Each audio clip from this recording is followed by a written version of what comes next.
Hello, Cardinal families. This is Mrs. AG, and today I am reading for you Cryptid Hunters, Chapter 9, Lost Lake.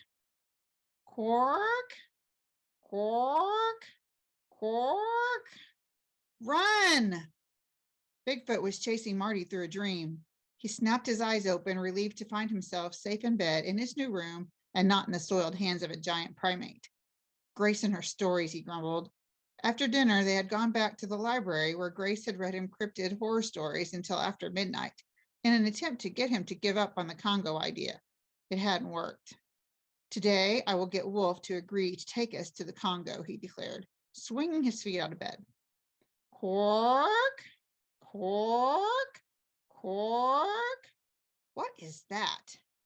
He looked across the room through the sliding glass door and saw a raven perched on the balcony wall.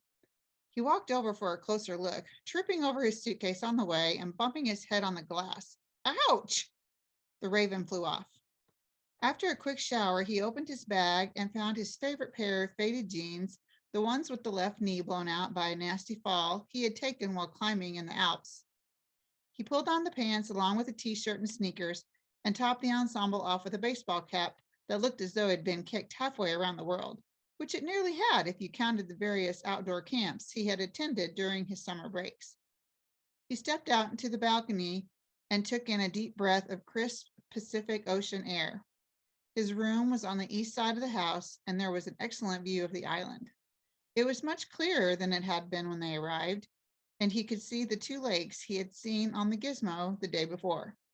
Just past the second lake were two huge metal Quonset huts, big enough to house several blimps. What could Wolfe be storing in those? Marty wondered aloud. He carried the Gizmo downstairs and found Grace asleep on the sofa in the library. Her moleskin and Frankenstein monkey lay across her stomach, and on the floor were dozens of books. He shook her awake. Grace squinted irritably up at him. What time is it? After dawn, Marty said. Too early, Grace complained. She had only been asleep a couple hours, having spent the night reading about cryptids and thinking about what Laurel had told her about overcoming fear. To top everything off, when she finally fell asleep, she had she'd had the nightmare again, which was her biggest fear. How do you overcome something you can't even remember? Let's do some exploring, Marty said. We need to wait for Wolfe. I checked him on the Gizmo, Marty said. He's up in the wolf den, probably working. I don't want to bother him. Since when has bothering someone bothered you? Let's go, Marty said. He told us to stay in the house, Grace said sleepily. I'm not going anywhere. His exact words, Marty pointed out, were, I don't want you getting lost. I'm not going to get lost. We won't go very far. The island's not that big. Marty, we don't know what he has on this island. You mean Bigfoot? Marty made a monster face. Idiot. Have you thought more about going to the Congo? Yes. And? And I'm going back to sleep. Grace rolled over and closed her eyes. Marty ran down the long hill, escorted by the quirking raven. He was annoyed with Grace. How could she pass up an opportunity to search for a living dinosaur, for crying out loud? How could she take the opportunity away from him? Why does she have to be afraid of everything?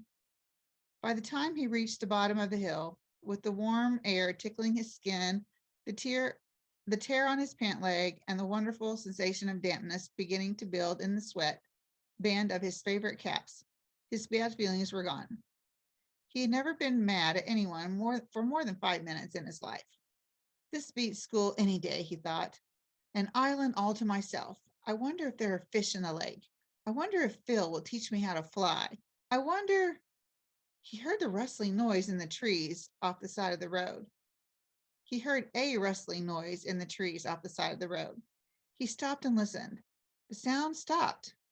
It must have been a squirrel or a deer, he thought, and continued running down the road. But 100 yards later, he heard the rustling again and slowed down. Maybe I should go back up to the house, he thought.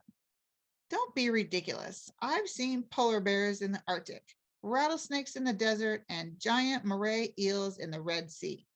He continued on, thinking about the Congo and cryptids, and the rushing sound came again.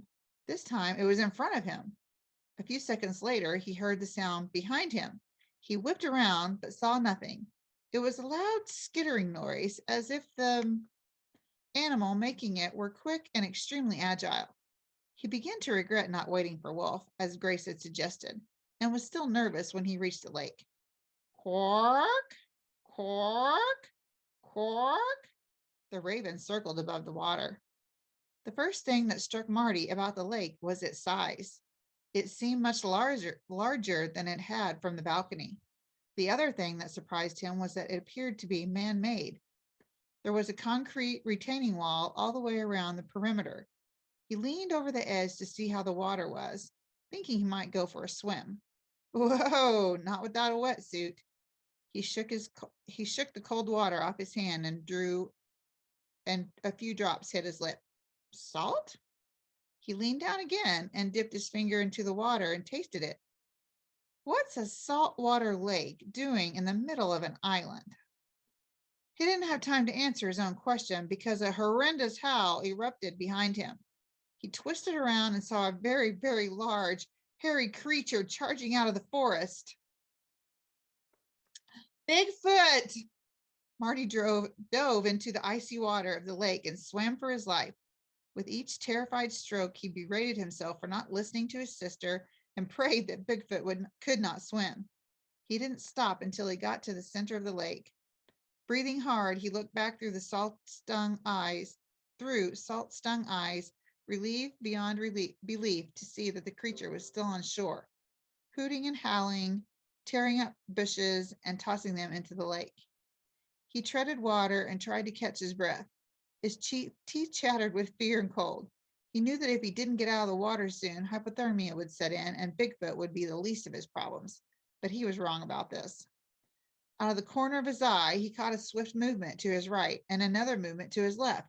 A moment later, 3 large fins broke the surface and sliced toward him with deadly speed. Sharks, he yelled, sharks! But the only things that seemed to hear him were the creature raging along the shore and the raven circling above his head. Grace felt something cold and clammy nuzzle her face. Reluctantly, she opened her eyes and found PD climbing on Monkey. No, she moaned. She picked the little dog up, put her on the floor, and saw Wolfe sitting in the chair opposite the sofa. His head was turned away, and he was wiping his eyes as if he had been crying. When he turned back toward her, she saw that he had trimmed his beard and combed his hair and looked a lot more presentable than he had the day before. Grace put Monkey behind her. She knew she was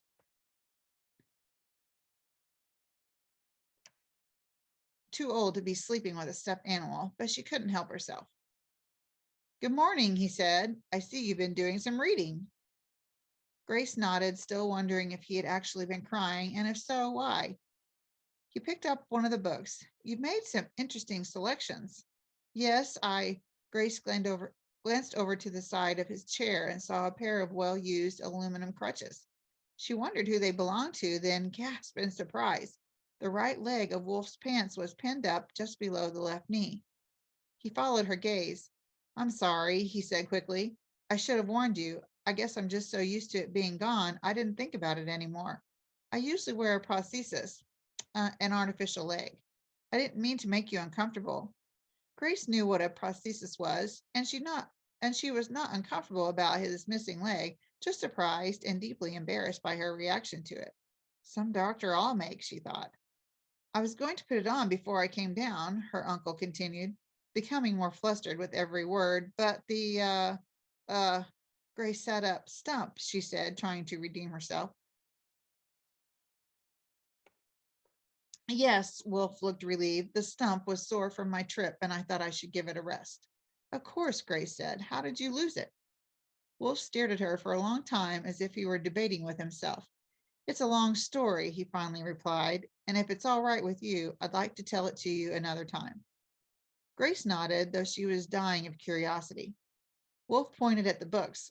I know this is all a little hard to grasp, he said, and believe me, I would have preferred to ease into the subject of cryptozoology with you and Marty instead of leaving you to discover it the way you did. You probably think I'm a lunatic. Marty doesn't, Grace said. Wolfe gave her a gentle smile. And what's your opinion? Grace did not really want to give him her opinion, so she took a page out of Marty's book. She changed the subject. I'd like to clear something up that happened yesterday. Yes? I was hiding on the balcony when you had your conversation with Laurel. That's how I learned about the Mokalili Mbembe, Noah Blackwood, Masalito, the Congo, all of it. I told Marty what I overheard. Laurel had nothing to do with it. I'm sorry I eavesdropped on you. I admire your honesty, Wolfe said. I also admire Marty and Laurel's covering for you. And just so you know, at your age, I would have hidden on the balcony too. It's fun to listen to grown-ups when they don't know you're there. Grace smiled. Her uncle might be a lunatic, but he was a nice lunatic. I have a lot to explain, he said. Where's Marty? He went for a walk. A look of concern crossed Wolfe's face. He took his gizmo out and flipped it open. Is there something the matter? Probably not, but he should have waited for me to show him around. He booted up the program and clicked Marty's name. Oh my God, we've got to get down to the lake. He grabbed his crutches and pulled himself up. What's going on? Marty's drowning. Grace was amazed at his dexterity and speed. She and PD could barely keep up with him as he rushed through the front door and down the steps to the Humvee. Marty was on the verge of blacking out. The sharks had attacked him several times, but surprisingly, he felt no pain. He thought the cold water had numbed his mangled legs, and he was grateful for that. This did not explain the lack of frothing blood in the churning water, but his hypothermic mind was not clear enough to grasp this. He closed his eyes and simply waited for the end, feeling sad about all the people and things he would miss. Something wrapped itself around his neck and began to pull him. He thought it was probably the tentacle of a giant squid. It must have outgrown the aquarium in the library. He did not struggle. No point in that now, he thought hazily. Grace and Wolfe arrived just as Laurel was hauling Marty out of the water. Grace leaped from the Humvee below and before it came to a complete stop and ran over to him. His eyes were closed and his skin was a sickly pale blue. First Mom and Dad, and now Marty, she thought. What will happen to me? Laurel flipped him over on his stomach and began pushing on his back to expel the water from his lungs. Is he dead? Far from it, Laurel answered breathlessly. Just a little waterlogged. I was on my way to meet Phil at the hangar, and I heard someone shouting something about sharks. Wolfe joined them. Did you say sharks? That's what I thought I heard. Laurel started massaging his limbs. We need to get him warmed up. Wolfe looked at Grace. There's a blanket and first aid kit in the Humvee. Grace ran back to the Humvee with PD behind her. She opened the back end and found the blanket and kit. As she grabbed them and turned to leave, she found herself face to face with the most hideous creature she had ever seen. Before she could scream, the creature scooped PD off the ground and ran back into the forest, shrieking in victory. Don't faint, she told herself. Marty needs you. Don't faint. But it was too much for her. Her knees buckled and she collapsed onto the ground. She came to a few minutes later with Laurel bent over her. Are you all right? Grace didn't answer. She grabbed the blanket and ran back over to Marty, who had his head in Wolfe's lap. He grinned when he saw her. Grace had never been more happy in her life. She got down on her knees and started tucking the blanket around him. Laurel came up behind her with the first aid kit. Did you see the big foot? He asked Grace through chattering teeth. It attacked me. Wolfe and Laurel looked at him as if he were delirious. I saw it, Grace glared at Wolfe accusingly. It just snatched up PD and carried her off into the woods. It was awful. And the sharks? Marty tried to sit up, but Wolfe wouldn't let him. Are both my legs gone?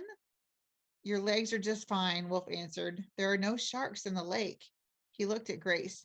And there is no Bigfoot, at least not on Kryptos. And PD is safe. Then where is she? Grace demanded.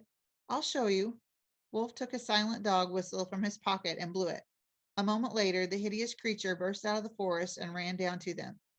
It's a chimp, Marty said, although with all the twigs and leaves clinging to its fur, It was difficult to tell exactly what kind of primate it was. Grace was too stunned to speak. The chimpanzee was holding PD in the crook of its arm, and the little dog seemed as content as she had the day before when Laura was holding her. Her name's Bo. Wolfe pulled a handful of peanuts out of his pocket. Bo gently set PD on the ground and took them from him. And it looks like she's wearing more of her nest this morning than she left up in the tree. He started picking debris out of her fur. She's a bonobo chimpanzee from the Congo. During his near-death experience, Marty had completely forgotten about the Congo. Wolfe tried to stop him, but Marty brushed his hand away and sat up. In an attempt to repair some of the damage he had done to his cause, he cleared his throat and said, "The bonobo was discovered in the Congo in 1929. Before that time, scientists thought there was only one species of chimpanzee. The bonobo can be distinguished from the common chimpanzee by its longer limbs and the black pigment on its face." Wolfe stared at him, clearly impressed. Grace had seen this carnival act before. Marty had a photographic memory. The problem was there was only a few things that interested him enough to take a picture with his mind. Recipes, animal trivia, survival tips, and whole comic book plots were the things he most commonly memorized. "Where did you learn that?" Wolfe asked. "Oh, I don't know," Marty said. Actually, he knew exactly where he had gotten the information. He had lifted the bonobo quote directly from a Noah Blackwood animal video. He and Luther had watched the video half a dozen times. "I've always been fascinated with animals of the Congo. I've made quite a study of them over the years." Wolfe looked a little skeptical, and Marty thought it was wise to change the subject for the moment. Shakily, he got to his feet. "If those weren't sharks in the lake, what were they?" Wolfe handed him one of his crutches. "I don't need a crutch," Marty said, then noticed Wolfe's empty pant leg. "The crutch isn't for you to walk with," Wolfe said. "I want you to take it down to the water and slap it on the surface twice." Marty continued to stare at the pant leg. "It wasn't sharks," Wolfe assured him, pulling himself up with the other crutch. "Go ahead and slap the water. You have my word that nothing will come out and bite your leg off." Marty slapped the crutch on the water. At first, nothing happened. The water was smooth as glass. Then suddenly, 3 large animals broke the surface in unison, rising at least 20 feet in the air before splashing down into the depths. "Geez, they're bottlenose dolphins," Marty said, with a mixture of wonder and embarrassment. Bo threw her remaining peanuts away and began running up and down the shore, hooting at them. "I can't believe I mistook them for sharks." He gave the crutch back to his uncle. "Bo isn't fond of the dolphins," Wolfe explained. "They're constantly teasing her. I suspect that she saw you down near shore, thought you were a dolphin lover, and decided to have a little fun. Your brain probably short-circuited when you saw her, and the stuff sticking to her didn't help. You aren't the first person to mistake a great ape for Bigfoots."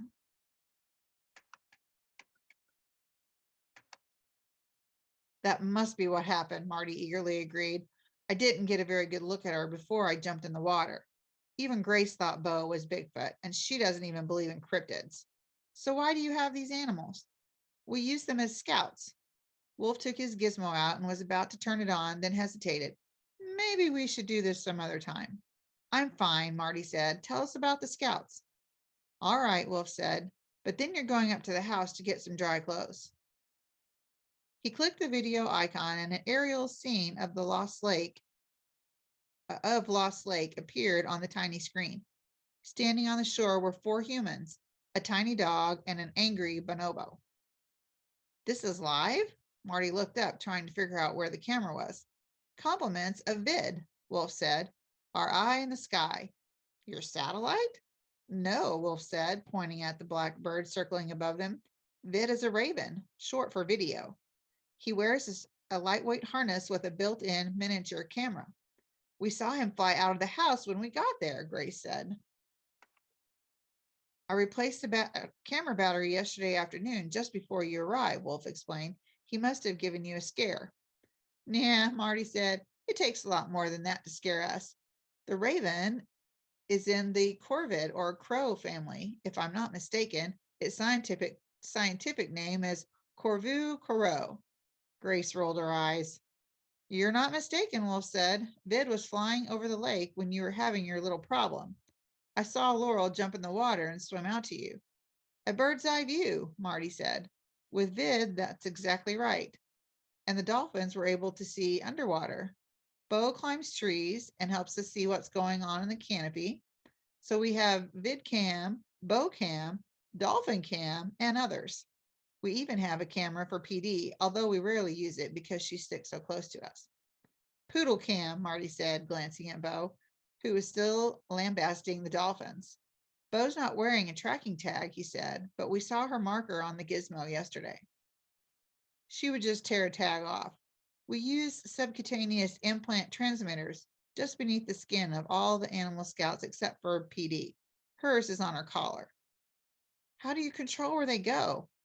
Other than calling them to me with the whistle, I can't. And I don't want to control them. Every animal species has its own way of looking at things. You can learn a lot by seeing the world from their perspective. We'll be taking Vid and Bo to the Congo to help us keep an eye on things. What about Grace and me? Marty asked. Wolfe looked terribly uncomfortable. We'll talk about that up at the house after you get into some dry clothes. He turned to Laurel. Did you know those dolphins when you jumped in? Did you know those were dolphins when you jumped in after Marty? No, she said. But to be honest, I didn't think there were sharks in there either. I see. Well, I'm indebted to you for pulling Marty out of the water. Me too, Marty said, giving her a wet hug.